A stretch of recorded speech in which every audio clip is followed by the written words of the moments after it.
Hey guys, welcome back to the Broken Masterpiece. Today we get to do part 2, the entire front of this gorgeous blended buffet. If you missed last week's video, go back and watch it, but I'm going to go over just a few of those details just so that you remember. We started with 3 paints, all by Dixie Belle: collard greens, Spanish moss, and coffee bean. I cleaned the piece, took off all the hardware, sanded it down with 180 grit, and I made sure that I primed it with Wise Owl's stain blocking primer.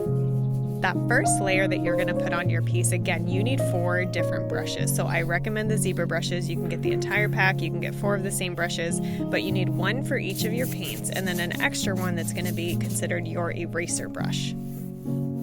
The first coat you're getting on is going right over that primer after it dries. You can use your mister bottle, and what you're going to do is put the colors where you want them in the general area. It doesn't have to be perfect because you're going to sand this first layer down with a 220 or 320 grit sandpaper before you apply your second layer. But the first layer is like basically your practice coat. You get to put it on, you get to see how these colors blend, you get to see where you like it, how you like the shading, and get just a hang of this blending process.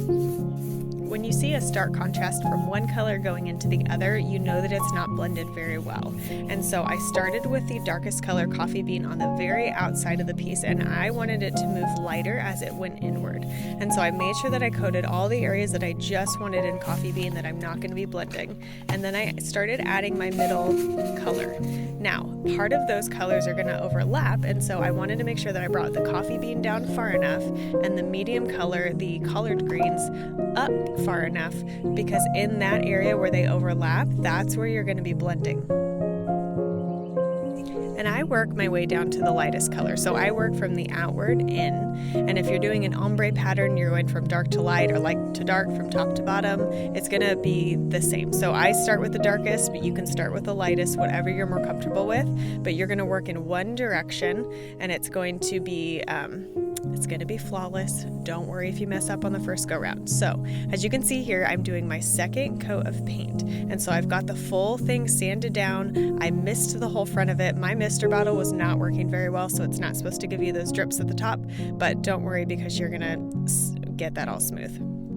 Now I wanted you to see the closer in so that you can see more of the detail, and then the farther out so you can see I'm dipping into my paint cans that are right there in front of me.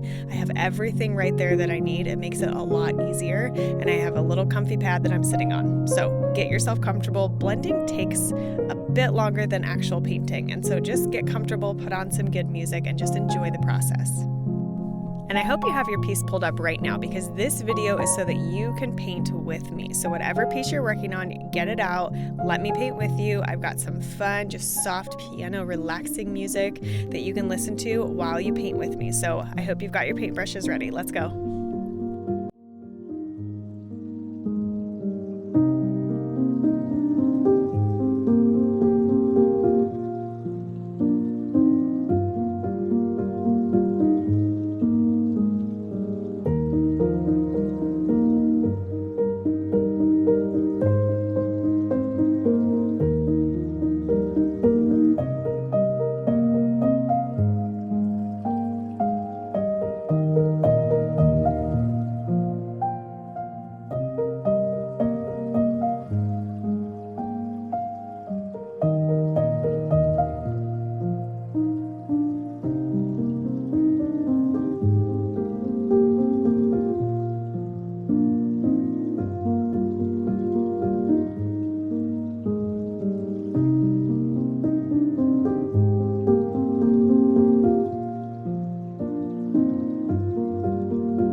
guys so much for joining me today. I hope you enjoyed the process of painting and just the relaxing technique that you can do at home on your own furniture. Join me next week. Can't wait to paint with you guys again.